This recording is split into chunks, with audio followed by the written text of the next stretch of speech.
Changing room के door को पार करते आगे कदम रखती फरहान ने तेजी से कदम लेते उसके कदम रोके थे, जबकि उसको बाजू से पकड़ते खुद के बेहद करीब किया था। आयत फरहान के अचानक से ऐसे पकड़ने पर डरी थी, जबकि बाजू पर मुकाबल की गिरफ्त को देख वो तकलीफ से आंखें बंद कर गई। आयत, मेरी एक बात याद रखना, वो अपने गुस्से को कंट्रोल करते चबाते बोला, फिर कभी भी गलती से भी ये अल्फाज वापस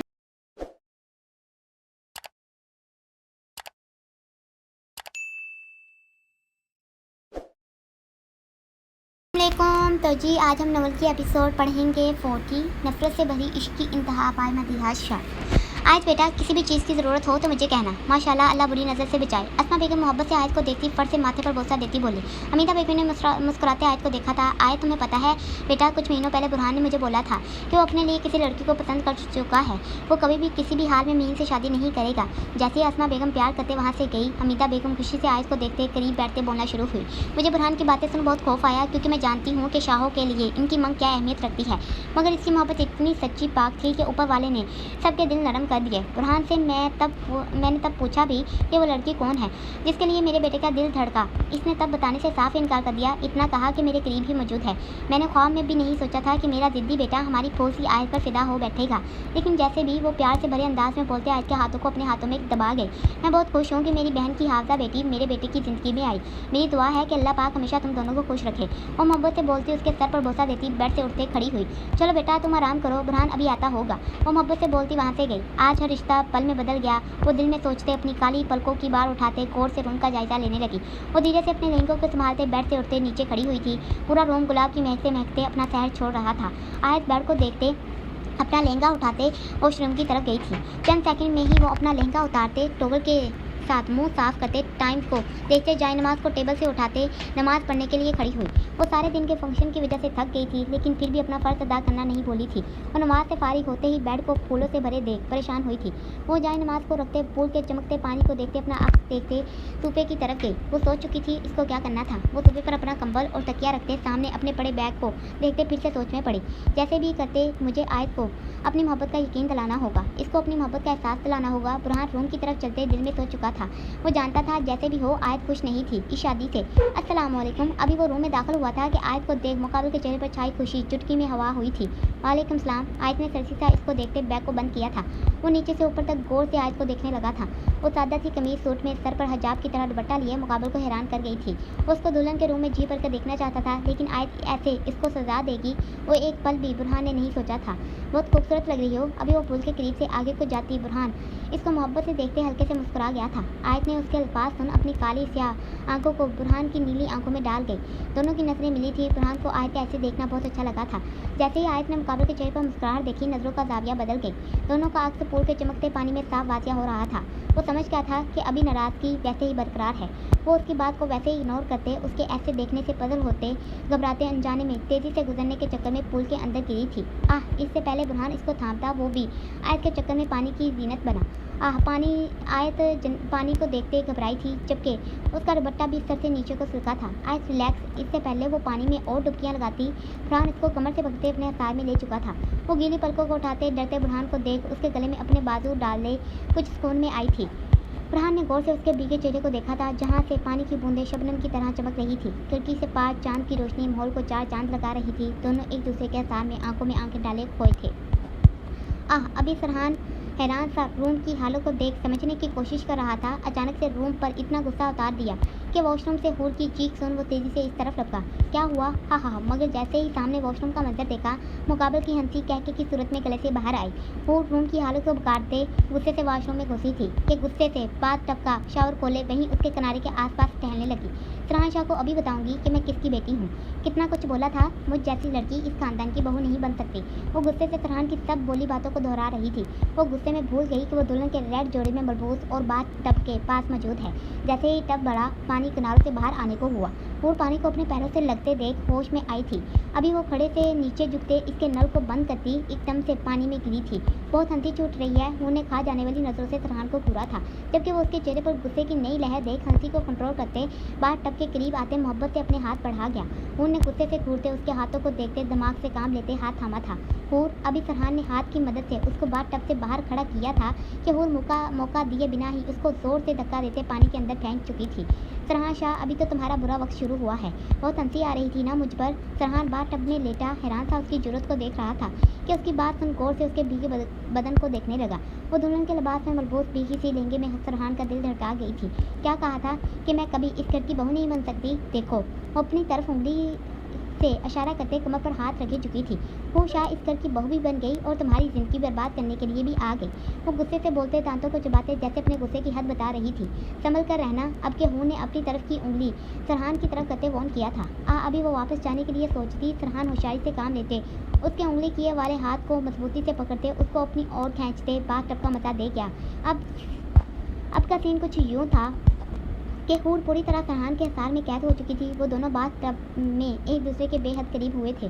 कैसे समझ सकता हूँ मैं, कितनी देर बाद तुम मुझे मिली हो। तुम्हें पता भी है परी, मैंने कितना तुम्हें तलाश किया था। वो उसके भीगे चेहरे को गौर से देखते गंभीर लहजे में कहते हूर के और करीब हुआ था। हूर की सांसें थमी थी, जबकि फरहान की गर्म सांसों की तपिश उसको जलसा रही थी। हूर सरहान की कुर्बत में अपना होश खोना नहीं चाहती थी। वो अपनी सांस को रोके मुश्किल से सरहान की सरमई आंखों में देख रही थी। मैं कोई तुम्हारी परी नहीं। वो मुश्किल से उसको खुद से दूर करते जल्दी से उठते खड़ी हुई। क्या मुसीबत पड़ गई? अभी वो सरहान से अलग होते मुश्किल से खड़ी हुई थी कि बात टब से निकलने से पहले ही शावर का नल दबा गए। एकदम से शावर से पानी आना शुरू हुआ था। वो पानी से बचने के लिए हर तरफ हाथ मारने लगी थी। सरहान ने मुस्कुराते इसको देखा था, जबकि धीरे से उठते उसकी कमर में हाथ डालते उसको कैद कर गया। यूं के दोनों बात टब में शावर के नीचे एक दूसरे में खोए और पानी पूरी तरह इन दोनों को जकड़ गया। वो गीली पलकों को उठाते डरते बुरहान को देख उसके गले में अपने बाजू डाले कुछ सुकून में आई थी। बुरहान ने गौर से उसके भीगे चेहरे को देखा था, जहाँ से पानी की बूंदें शबनम की तरह चमक रही थी। खिड़की से पार चांद की रोशनी माहौल को चार चांद लगा रही थी। दोनों एक दूसरे के हिसार में आंखों में आंखें डाले हुए थे, जबकि चांद की रोशनी इनके अक्स को पूल के पानी में भी साए की तरह कैद किए हुए थी। वो मुझे बाहर जाना है। आयत उसके ऐसे इतने करीब होने से पदर हुई थी। वो घबराते आयशकी से बोलती पुल के किनारे को हाथ लगाने की कोशिश करने लगी। पहले मुझसे बात करो। इससे पहले वो हाथ लगाती मुकाबल ने उसको अपनी तरफ जकड़ा देते फिर से करीब किया था। आयत उसके अंदाज को देखते चौंकी थी, जबकि घोड़ी से नवाजते जैसे अपने मूड का बता गई। ये कैसी ज़बरदस्ती है? आयत बुरहान को गुस्से से देखते थर थर कांपते सपाट हुई थी। बुरहान उसके गुलाबी होंठों को ऐसे कांपते देख उसको कमर से मजबूती से पकड़ते पानी से बाहर पूल के किनारे पर बैठा गया। आयत उसके ऐसे अचानक करने से हैरान हुई थी, जबकि जल्दी से उठते वो चेंजिंग रूम की तरफ भागी थी। बुरहान ने मुस्कुराते उसके भीगे बदन को देखा था, जबकि जल्दी से खुद भी पुल से बाहर आया था। तुम मेरी परी हो, मेरी प्रीशियस। सरहान ने वैसे ही हूर को अपने हसार में कैद किए खोए से लहजे में गोया। हूर उसकी आंखों में साफ मोहब्बत को महसूस कर सकती थी, लेकिन अभी उसको किसी चीज़ की समझ नहीं थी। सरहान ने मोहब्बत से उसको देखते धीरे से उसके भीगे चेहरे को अपने हाथ से छुआ। अभी वो उसके साथ की कुर्बत को बर्दाश्त नहीं कर पा रही थी कि मुकाबल के ऐसे उसके करीब आने से उसके लम्स को महसूस करते करंट लगा था। वो मछली की तरह अचानक से बड़बड़ाई थी। सरहान उसकी ताकत को देख मजबूती से उसको कमर से जकड़ अपनी हिम्मत बता गया।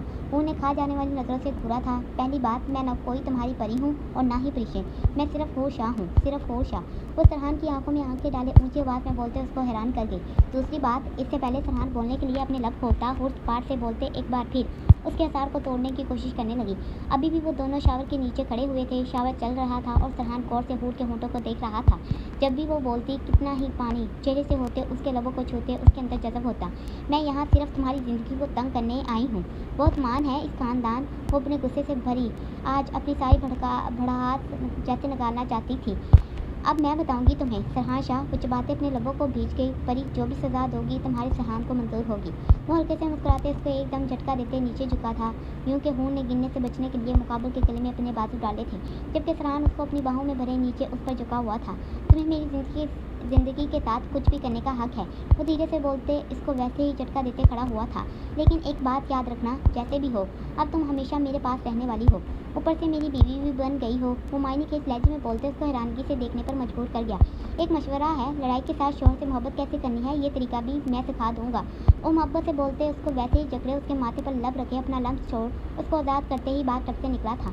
ना मुझे तुमसे कोई तरीका सीखना है और ना ही तुम मेरे कुछ लगते हो। वो उसको आराम से जाते देख ऊंची आवाज़ में बोलते गुस्से से शावर के नल को बंद करके, मैं बिल्कुल भी कमज़ोर नहीं पड़ने वाले इसके सामने। ये किसी परी से मोहब्बत करता है, मेरे साथ गेम खेली थी सरहान शाह ने। इसका बदला तो मैं लेकर ही रहूँगी। क्या लगता है आयत को आयत के ऐसे मुझे बताने पर और तुम्हारी इस बकवास से इस बात का यकीन कर लूँगी कि मेरे माँ बाप इसी ख़ानदान के हैं। नहीं, बिल्कुल भी नहीं, क्योंकि मैं जानती हूँ ऐसा कभी हो ही नहीं सकता, क्योंकि मेरे माँ बाप को किसी ने बेदर्दी से कत्ल किया था, वो भी मेरी आंखों के सामने। और मुराद शाह जिसकी बेटी बनाया जा रहा है मुझे, इसको तो किसी ने कत्ल नहीं किया था। इसकी तो कार पहाड़ से गिरने की वजह से इस दुनिया से वो जा चल बसा था। लेकिन मुझे अच्छे से याद है, बस मुझे थोड़े और गौर से याद करना है और जल्दी ही मुझे इन सब के चेहरे भी नज़र आ जाएंगे जिन्होंने मेरी ज़िंदगी बर्बाद कर दी। वो गुस्से से याद करते बोली, हूर जो मेडिसिन यादाश्त की खाती है जो आयत ने शुरू की थी उसकी। हूर की यादाश्त आहिस्ता आहिस्ता वापस आ रही थी। वो 2 महीने पहले ही इसको अचानक से ये याद आया था कि उसके माँ बाप को किसी ने मार दिया। वो घबराई थी। हूर ने आयत को बताने से बेहतर पहले डॉक्टर से बात करना बेहतर समझा। जैसे हूर ने डॉक्टर को बताया तो उन्होंने इसको बोला कि कोई भी फिक्र वाली बात नहीं, आहिस्ता आहिस्ता ऐसे ही सारा कुछ याद आ जाएगा। तो हूर ने सोच लिया पहले वो सब कुछ याद करेगी फिर किसी से बात करेगी। यहाँ सोने की क्या ज़रूरत थी। जैसे ही बुरहान चेंज करते वापस आया था, आयत को सोफे पर सोते देख दिल में बड़बड़ाते वहीं टेबल पर बैठा। कोई बात नहीं, आज पहला दिन है, नाराज़ है मुझसे, इसीलिए ऐसे बिहेव कर रही है, मगर ज़्यादा दिन तक तुम्हें मैं खुद से दूर रहने नहीं दूंगा। आज तो तुम मेरे रूम में आने से पहले ही चेंज कर चुकी थी ना, लेकिन कल को आयत ऐसा नहीं होगा। वो उसके मासूम से चेहरे को देखते हल्के से मुस्कुराते वहीं दूसरे सोफे पर बैठते लैपटॉप ओपन कर गया। ओह मिस्टर, कहाँ अपना ये बोरिया बिस्तर यहाँ से गोल करो और वहाँ कोने में पनाह लो, क्योंकि अब ये बेड मेरी है। हूर कंबल और एक अदद तकिया सरहान की तरफ उछालते उसके मुस्कुराते चेहरे से बोल गई। वो हैरान सा उसकी बात सुन उसको बेड पर अपना कंबल दुरुस्त करते देखने लगा। देखो हूर, ये मेरी भी बेड है और हाँ, मैं वहाँ पूरा नहीं आ सकता। वो खुद पर सब्र रखते धीरे से बोला, मैं क्या करूँ, अगर तुम वहाँ पूरे नहीं आते तो तुम्हें मेरे आने से पहले अपना इंतज़ाम करके रखना चाहिए था। वैसे भी ये तुम्हारी बेड थी, अब नहीं है। हूर उसके अंदाज में धीरे से बोलते उसको सोफे की तरफ जाने का इशारा कर गए। मैं वहाँ बिल्कुल भी नहीं जाऊँगा। वो कंबल वापस से बेड पर बैठा। सरहान शाह, मैंने कहा ना। हूर चेहरे पर गुस्सा लाते तकरीबन चीखते बोली, तो सरहान जो भी बैठा था उसके ऐसे चीखने पर उठा। हूर, कुछ ख्याल करो, सब सो रहे होंगे, तुम्हें आहिस्ता बोलना चाहिए। सरहान उसके ऐसे बोलने पर अपना गुस्सा एक तरफ रखते आहिस्ता से बोलते उसको समझाने लगा। मैं क्या करूं अगर सब सो रहे हैं। वो शाने चुकाते उसको दो टोक बोली, अगर नहीं चाहते कि मैं चीखूं तो शराफत से वहाँ जाओ और खुद भी सो जाओ और मुझे भी सोने दो। हूर फिर से कंबल उठाते उसके हाथों में देती बेड पर बैठी। सरहान उसको आराम से बैठे देख सोफे की तरफ गया। कुछ नहीं होता, कुछ दिन का नाटक करना है और परी की ऐसी हरकतें बर्दाश्त करनी है। इसके बाद तो हम दोनों अकेले लाहौर में होंगे, फिर बताऊंगा कि सरहान शाह अपना काम कैसे दूसरों से निकालता है। वेली की वजह से मुझे अभी चुप करना पड़ रहा है। वो गुस्से से उसको लेटे देख खुद भी लेटा था। पूरा बेड दिया था, वहाँ सोने की बजाय यहाँ छोटे सोफे पर सोने की क्या ज़रूरत थी। आज जैसे ही फजर की नमाज के लिए उठी, सामने ही बुरहान को छोटे सोफा सेट पर सर की टेक लगाए टांगे सामने टेबल पर रखे गोद में लैपटॉप पकड़े सोया देख छिटक गई। अभी वो नमाज से फारिग होते उसको ऐसे सोते देख घूरते कुरान पाक को रूम में ढूंढने लगी। जब आंख खुलेगी ना तब पता चलेगा कि गलत किया इस छोटे से सोफे पर सोकर। आए बुरहान को वैसे ही सोते देख परेशान हुई थी, जबकि मुसलसल वो अपने दिल में बड़बड़ा रही थी। जब गर्दन में और बाजू में दर्द महसूस हुआ तब अकल आएगी कि बेड पर सोना ही बेहतर था। आयत वैसे ही खड़े दिल में बोलते उसको भूल गई। छोड़ आयत, तुझे क्यों बुरा लग रहा है, वो भी इसके लिए। कुछ भी करे, इसकी ज़िंदगी है, उसकी मर्जी, बेड पर सोए या सोफे पर। वो खुद पर गुस्सा करते रूम से बाहर अपनी खाला के रूम की तरफ जाने का सोच गई। वाह मेरे शेर, मुझे यही उम्मीद थी तुझसे कि तेरे साथ यही होने वाला है। अभी सरहान अपनी गर्दन को हाथ से दबाते हवेली के लॉन में आया था कि अदयान ने उसको ऐसे आते देख अखबार को रखते गौर से उसको देखा था, जबकि तन से भी अच्छे से नमाज किया था और सरहान इसको सरसी सा देखते चेप पर बराजमा हो गया था। वैसे अक्सर शादी की रात की होने वाली सुबह को दूल्हे बहुत खुश नज़र आते हैं, चेहरे पर एक अलग ही मुस्कान होती है। लेकिन मुझे ऐसे क्यों लग रहा है जैसे हमारे सरहान शाह द बेस्ट बिजनेसमैन के साथ वैसा कुछ नहीं हुआ जैसा अक्सर शादी की रात दूसरे खुश नसीब दूल्हों को मिलता है, वैसा कुछ सरहान के नसीब में नहीं आया। अदयान तंज मारते अपनी हंसी को छुपा गया। सरहान ने गौर से उसके चेहरे को देखा था जहाँ पर हंसी के तासरात नुमाया थे। हंस लो, कोई बात नहीं, दिल खोल कर हंसो, लेकिन एक दिन तुम पर भी नूर भाभी से ऐसा कोई वार करवाऊंगा। सरहान उसकी हंसी को देखते चबाते घूर गया, जबकि फिर से अपनी गर्दन को दबाने लगा। चल छोड़, ये बता हुआ क्या। अदयान सब बातों पे मिट्टी डालते एक बार फिर शरारत से बोलते करीब हुआ। होना क्या था, मैडम ने एक भी मेरी बात नहीं सुनी, अपना हुक्म सुनाते सो गई और मुझे बोल दिया अपना इंतज़ाम खुद कर लो। सरहान दो टोक बताते मुंह बसोर गया। हा, क्या सच में प्रीशी ने ऐसे किया। अदयान कहका लगाते खूब मुस्कुराया था। सरहान ने खा जाने वाली नज़रों से उसको घूरा था, जबकि उसको वैसे ही मुस्कुराते छोड़ उठता वापस वह हवेली के अंदर गया। ये कैसा लिबास पहना है तुमने? अभी इरम अपने बालों को दुरुस्त करते आंखों में काजल डालने लगी थी कि मान के अचानक पीछे आते बोलते देख चूक कर उसकी तरफ पलटी। इस लिबास में ऐसा क्या है? वो भी सवालिया अंदाज में बोलते शीशे में खुद को देखने लगी। मान ने गौर से उसको रेड वाइट कलर के कॉम्बिनेशन में मलबूस साड़ी में देखा था। इरम को तभी आयत की बात याद आई थी कि वो इसको वैसे ही छोड़ते अपनी आंखों को काजल से सजाए अपनी तैयारी में वापस बिजी हुई। तुम यह साड़ी पहनकर मेरे साथ कहीं नहीं जा रही? मान ने उसको ऐसे अपने काम में मगन देख गुस्से से कहते बेड के पास जाते टॉवल को उठाया था। क्यों? मैं तो ऐसे ही जाने वाली हूँ। सबने साड़ी पहनने का प्लान किया था। नवरीन आपी लोग भी तो वहाँ होंगी। वैसे भी आज आयत और हूर का वलीमा है तो मैं तो ज़रूर जाऊँगी। मान शावर लेने के लिए वॉशरूम की तरफ बढ़ा। इससे पहले वो वॉशरूम के अंदर दाखिल होता इरम तेज़ी से चलते वॉशरूम के डोर के सामने खड़ी होते उसका रास्ता रोक गए क्योंकि मान ने जवाब नहीं दिया था इसको। वो उसकी जरूरत पर चुका था जबकि अपने हिसाब दुरुस्त करते बहुत गौर से उसको देखा था। देखें? हाँ देख रहा हूँ। इससे पहले इरम आगे कुछ बोलती मान उसको अपनी नज़रों के हिसार में रखते मायनी केस लहजे में बोलते करीब हुआ। वो एकदम उसके ऐसे अचानक से करीब होने पर लड़खड़ाई जबकि मुकाबले को देखते डरते 2 कदम पीछे को हुई।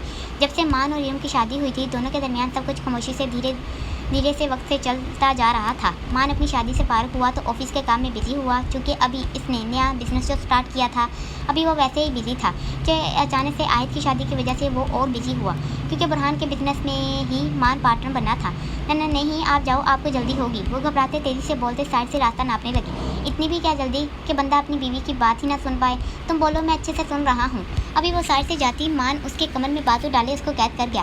वो उसके हाथ का लम्स अपनी कमर पर महसूस करते करंट की तरह उछले। मान इरम की हालत देख उसको कमर से जोर से जकड़ गया। वो लर्जी थी जबकि दिल एक बार फिर बेकाबू हुआ था। वो कुछ भी समझ नहीं पा रही थी। जल्दी से बोलो, कोई गारंटी नहीं कि अभी बात सुनने के अमल को रद्द करते कुछ और कर दूँ। वो उसको कमर से झटका देते अपने मजीद करीब कर गया। वो मुकाबले की बात सुन डरी थी जबकि चोर नज़रों से उसको देखते अपने लबों को ताला लगा गई। कोई पता नहीं था कि वो अभी सच में कुछ कर देता। मतलब तुम कुछ नहीं बोलोगी? ठीक है तुम्हें ये साड़ी पहननी है ना तो पहन लो। मान उसकी झुकी नज़रों को देखते उसके बालों को अपनी उंगली से छूते धीरे से उसके लबों पर उंगली को ठहरा गया। वो मुकाबले के अमल को देखते घबराई थी। इसकी सांसें थमी थी। लेकिन मेरी एक शर्त है कि रात को तुम मुझे ऐसे ही इसी रूम में नजर आओ। मान उसकी झुकी नज़रों को देखते धीरे से उसके करीब होते उसके कान की लू को अपने होंठों से छूते उसकी धड़कनों को तेज़ कर गया। हूर जानता हूँ तुम्हें ऐसे लिबास पहनने की आदत नहीं लेकिन तुम्हें माँ की बात का मान रखना चाहिए था। अभी हूर अपना पसंद का लिबास बैग में रख रही थी कि सरहान ने गुस्से को कंट्रोल करते धीरे से जैसे हूर को समझाने की कोशिश की थी। अभी हूर नाश्ते से फारिग होते रूम में बैठी हुई थी कि नाज बेगम के आने पर वो उठ खड़ी हुई। नाज बेगम हूर को प्यार करते उसके लिए लाई दुल्हन का जोड़ा जो वो चाहती थी कि वो वलीमे की तकरीब में पहने उसको थमा गए। हूर ने जोड़े को देखते आराम से इनको इनकार किया था कि वो इतना भारी ड्रेस पहन नहीं सकती। वो अपने लाइट ड्रेस में से मैक्सी पहन लेगी। जैसे ही हूर ने नाज बेगम से ये कहा सरहान जो वॉशरूम में था सुनकर गुस्से में आया कि हूर ऐसे कैसे उसकी माँ को इनकार कर सकती है। इससे पहले वो टॉवल से हाथ साफ करते बाहर आता नाज बेगम ने उसको मैक्सी पहनने की इजाज़त दे दी और वहाँ से चली गई। इसीलिए आते ही सरहान गुस्से से हूर को बोला मुझे जब पहनना ही नहीं था तो मान किस बात का रख लेती। और वैसे भी इससे पहले सरहान दरमियान में बोलता वो तबार से बोलते उसके सामने हुई। मैं यहाँ तुम्हारी ज़िंदगी को बेआराम बनाने के लिए आई हूँ ना कि ये सब बहू जैसी बातें मानने आई हूँ। मैं वही करूँगी जो मेरा दिल बोलेगा समझे। हूर सरहान के गुस्से से देखने पर तेज़ी से बोलते उसको खामोश करवा गए। कोई बात नहीं कुछ दिन उसके बाद मैं तुम्हें बताऊंगा कि तुम्हें कैसे रहना है मिसेस सरहान शाह। वो अपने गुस्से को ठंडा करने की कोशिश करते दिल में बोलते वहाँ से गया। माशाल्लाह दोनों बच्चे किसी परी से कम नहीं लग रही। नाज बेगम आयत और हूर दोनों को एक साथ वलीमे के फंक्शन के लिए प्यार से बोलती बारी बारी दोनों को प्यार करते मुस्कुराई। आयत बेटा इस जोड़े में बहुत खूबसूरत लग रही हो। नाज बेगम आयत को खूबसूरत दुल्हन के जोड़े में प्यार दे धीरे से बोलती हूर की तरफ गई थी। हमारी ये परी भी बहुत सुंदर लग रही है। वो हूर के माथे पर बोसा देती वहाँ से गई थी। माशाल्लाह अल्लाह मेरी बेटियों को बुरी नज़र से बचाए। अस्मा बेगम होटल के रूम में दाखिल होते मोहब्बत से दोनों को देखते दुआ देते बोली हूर बेटा तुम्हें वही कपड़े पहनने थे जो नाज आपा ने तुम्हारे लिए चुने थे। अस्मा बेगम हूर को प्यार करते पास बैठती धीरे से बोली लेकिन मामा मुझे वो लिबास बहुत भारी लग रहा था। कल भी लहंगा पहना था इसलिए बस मैंने इनको कहा। हूर आराम से बोलते इनके हाथ अपने हाथों में दबा गए। ठीक है मैं समझ सकती हूँ लेकिन बेटा नाज आपा प्यार से तुम्हारे लिए लाई थी। आगे से ऐसा कभी नहीं करना। अस्मा बेगम नमी से बोलते उसको साफ बोल दी। अच्छा ठीक है। हूर इनको ऐसे बोलते देख मोहब्बत से कहते गले लगी। आए जो पास ही मौजूद थी वो इन दोनों को देखते हल्के से मुस्कुरा गई। मुस्कान आयत का यूनिक का नाम। यार चल अब एक सेल्फी हो जाए। आशी अपना फ़ोन लेते अपनी साड़ी के पल्लू को छानने पर दुरुस्त करते आयत की तरफ आई। मुझे भी पिक लेनी है। निम्मी भी जल्दी से उठते साथ हुई। नहीं यार प्लीज़ तुम लोग हूर के साथ लो ये सब। आयत इन लोगों को ऐसे अपने इर्द गिर्द इकट्ठा होते देख घबराई थी। क्या आयत यार कभी तो खुशी से भी पिक लेने दो। अब के यार रूम में दाखिल होते सबके साथ खड़े होते पिक लेते आयत के करीब हुई। चलो मेरी प्यारी बहनों अब इन दो इन दुल्हनों को छोड़ो और बाहर जाकर बाकी खुद की पिक्स लो। अभी आशी लोग और पिक्स लेती कि नमरीन की आवाज़ सुन सब खामोशी से खड़ी हुई। और तुम्हें भी वही ड्रेस पहनना चाहिए था जो नाज ताई जान ने तुम्हारे लिए लाया था। देखो आयत कितनी प्यारी लग रही है इस ड्रेस में। नमरीन हूर के मैक्सी के दुपट्टे को सर पर दुरुस्त करते आंखों से इशारा करते हल्के से मुस्कुराई तो आयत ने चूम कर अपनी बहन की तरफ देखा। पता है अभी मुझे नूर आपी से पता चला कि ये दुल्हन का जोड़ा बुरहान ने आयत के लिए खुद तैयार करवाया था, लेकिन रस्म के तौर पर वो खाला को ये ड्रेस दे गया कि वही अपने हाथों से आयत को दें। जैसे ही नमरीन ने बुरहान का नाम लेते बात कही आयत शौक से हैरान हुई। वो समझ गई कि बुरहान ने जानबूझकर खुद ड्रेस नहीं दिया क्योंकि वो जानता था अगर वो देगा तो वो इनकार कर देगी, इसीलिए खाला के लिए मेरे लिए लाया ड्रेस मुझे पहना ही दिया। वो दिल में गुस्से से सोचते लाल हुई थी कि वो अभी बुरहान की पसंद के दुल्हन के लिबास में तैयार बैठी हुई है। नमरीन आपी मुझे पता है जान ने सुबह ही मुझे बताया था, इसीलिए तो हमारी आयत इतनी प्यारी लग रही है। और खुशी से मुस्कुराते आयत की तरफ देखते मुस्कुराई। लेकिन आप मेरी फिक्र नहीं करो, आपको आपी पता तो है कि मैं कैसा लिबास पहनती हूँ, मुझसे ज़्यादा ऐसे कपड़े पहने नहीं जाते। और मैक्सी को देखते नमरीन के साथ बाकी सब लड़कियों को भी खूब मुस्कुरा गई। इसके आने से पहले मुझे चेंज करना होगा। वलीमे की तकरीब खत्म होते ही आयत लोग घर में वापस आ चुके थे। वलीमे के फ़ौरन बाद ही आयत अस्मा बेगम लोगों के साथ गाड़ी में बैठते शाह हाउस पहुंच गई थी। वलीमे के लिए होटल में मर्दों और ख़वातीन के लिए अलग अलग इंतजाम किए गए थे। बुरहान और फरहान चाहकर भी औरतों वाली साइड पर एक बार भी नहीं आ पाए थे। बुरहान ने वलीमे खत्म होते ही आयत को मैसेज किया था कि वो अम्मी लोगों के साथ घर नहीं जाएगी बल्कि इसके साथ जाएगी। आयत ने बुरहान का मैसेज देखते सोच लिया था कि इसको क्या करना है। वो जानती थी कि वो उसको देखना चाहता होगा इस लिबास में, मगर आयत नहीं चाहती थी कि आज भी बुरहान इसको ऐसे सजे दुल्हन के रूप में देखे। इसीलिए वो शाह हाउस में दाखिल होते ही सीधे ही रूम में आते अपने काम में लगी थी। वो तेज़ी से अभी ड्रेसिंग टेबल के सामने खड़ी अपनी पिन को सर से उतारते एक तरफ रखते जा रही थी। उफ, इतनी सुइयाँ लगाने की क्या ज़रूरत थी। वो गुस्से से खुद को देखते बड़बड़ाई, जबकि जल्दी से इस काम को अधूरा छोड़ते वो अपने नाक में पहनी बड़ी सी नथली को निकालने की कोशिश में लगी। तभी रूम का डोर खुला था और वो वैसे ही नाक की नथली को पकड़े डोर की तरफ पलटी थी, लेकिन जैसे ही सामने बुरहान को देखा अपनी काली स्याह आंखों को बड़ा कर गई। माशाल्लाह, मुकाबले इसके हुस्न को देखते दिल से बोलते उसकी तरफ बढ़ा। आज उसके ऐसे अचानक रूम में आ जाने से लड़खड़ाए। वो अपना दुपट्टा दुरुस्त करते अपनी घबराहट को छुपाने की कोशिश करने लगी, जबकि बुरहान धीरे से कदम लेते हुए बिल्कुल उसके सामने आते अपने हाथ सीने पर बांधे खड़ा हुआ। आज उसके ऐसे करीब खड़े होने से घबराई, जबकि जल्दी से अपनी घबराहट पर काबू पाते हुए जाने के लिए कदम को आगे बढ़ा गई। मैंने मैसेज पर कुछ कहा था। इससे पहले आयत 2 कदम लेते आगे जाती, बुरहान उसकी कलाई पकड़े उसके कदमों को रोक गया। वो चुंकी थी उसके ऐसे हाथ पकड़ने पर, जबकि हैरानगी से उसको बुरा था। आयत, मैं हमारे दरमियान सब कुछ ठीक करना चाहता हूँ, तुम्हें अपनी मोहब्बत के बारे में बताना चाहता हूँ तुम मेरी मोहब्बत को समझो। अभी वो कुछ और बोलती, मुकाबले उसको वैसे ही कलाई से पकड़ते खुद के करीब कर गया। वो साहसी इस पल इसको देखने के अलावा कुछ नहीं कर सकती थी। मेरा हाथ छोड़ें। बुरहान गौर से उसको दुल्हन के जोड़े में देख रहा था। वो ग्रीन जामनी कलर के लहंगे में इस पल इसको मदहोश कर रही थी। बुरहान उसकी सोबत में खोना चाहता था, लेकिन चाह कर भी वो ऐसा अभी नहीं कर सकता था। पहले मेरे सवाल का जवाब दो। बुरहान उसकी कलाई पर मजबूत करते वो प्यार से बोला। मुझे तुम्हारे साथ नहीं आना था। वो गुस्से से बोलती अपनी कलाई को मुकाबल के हाथ से निकालने की कोशिश में लगी। क्यों नहीं आना था? अब के मुकाबले में थोड़े गुस्से से पूछते उसको झटके से खुद के मजीद करीब करते उसकी कमर के गीत हसार बना गया। वो मुकाबले के अचानक ऐसा करने वाले इस अमल से लड़ती थी, जबकि खुद को किसी मछली की मानत तरफते उसके हसार से निकालने की कोशिश में मछली ये क्या बदतमीजी है? वो सुर्ख होते चेहरे से बोलती गुस्से से मुकाबले के हसार को तोड़ने की कोशिश में कामयाब हुई। आयत को तो ऐसे ही लगा था जैसे कि वो खुद इसका हसार तोड़ बाहर आई हो, लेकिन बुरहान ने खुद ही इसको ऐसे हल्कान होते देख उसकी हालत पर रहम खाते छोड़ा था। वो बुरहान से रहाई पाते 4 कदम दूर हुई थी। बुरहान ने गौर से उसके चेहरे के बदले रंग देखे थे।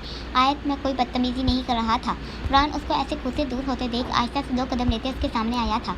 आयत उसको ऐसे अपनी तरफ आते देख डरी थी, जबकि खौफ से वो बिना देखे पीछे को हुई। इससे पहले वो अपने लहंगे में फंस कर पीछे को गिरती। मुकाबल ने ऊंचाई से काम लेते उसको अपनी मजबूत पाँव के हसार में भरा था। आयत एक बार फिर उसके दिल के करीब हुई थी। बुरहान ने मोहब्बत से बड़े अंदाज में उसको देखा था। तभी दोनों की नजरें मिली थी। बुरहान का दिल जैसे अपने महबूब को सामने देख बेकाबू हुआ था। वो इस पल खोना चाहता था, उसकी बाहों में खुद बढ़ते जिंदगी के नए पल जीना चाहता था। इससे पहले बुरहान उसके नज़दीक जाता, वो गुस्से से उसको खुद से अलग करते धक्का देंगे। दूर रहो मुझसे। वो खुद की हालत को दुरुस्त करते गुस्से से गरजी, जबकि तेज़ी से कदम लेते चेंजिंग रूम की तरफ गई। हाउ डे यू, तुम्हारी हिम्मत कैसे हुई मुझे धक्का देने की? इससे पहले आयत चेंजिंग रूम के डोर को पार करते आगे कदम रखती। बुरहान ने तेज़ी से कदम तुम्हारी हिम्मत कैसे हुई मुझे धक्का देने की? इससे पहले आयत चेंजिंग रूम के डोर को पार करते आगे कदम रखती। बुरहान ने तेज़ी से कदम लेते उसके कदम रोके थे, जबकि उसको बाजू से पकड़ते खुद के बेहद करीब किया था। आयत बुरहान के अचानक से ऐसे पकड़ने पर डरी थी, जबकि बाजू पर मुकाबल की गिरफ्त को देख वो तकलीफ से आंखें बंद कर गई। आयत, मेरी एक बात याद रखना, वो अपने गुस्से को कंट्रोल करते चबाते बोला, फिर कभी भी गलती से भी ये अल्फाज वापस नहीं बोलना। बुरहान आयत के दूर रहो वाली बात पर आग बगोला हुआ था। आयत जो आंखें बंद किए अपने आप के दर्द को बर्दाश्त करने की कोशिश में लगी हुई थी, मुकाबल की आवाज़ सुन काजल से सजी काली स्याह आंखों को पूरा खोल उसकी नीली आंखों में देखने लगी। और रही बात हमारे रिश्ते की, तो बता दूं, आपके बुरहान बोलते उसकी बाजू पर गिरफ्त को नरमी में तब्दील कर गया। आयत, मैं चाहता हूँ तुम अपना पूरा वक्त लो, लेकिन मुझे समझो, मेरी मोहब्बत को समझने की कोशिश करो। बुरहान धीरे से कहते उसको बाजू को छोड़ आगे बढ़ा था। वो वैसे ही खड़ी खुद की आंखों को बंद करते अपने आप को समझाने लगी। जारी।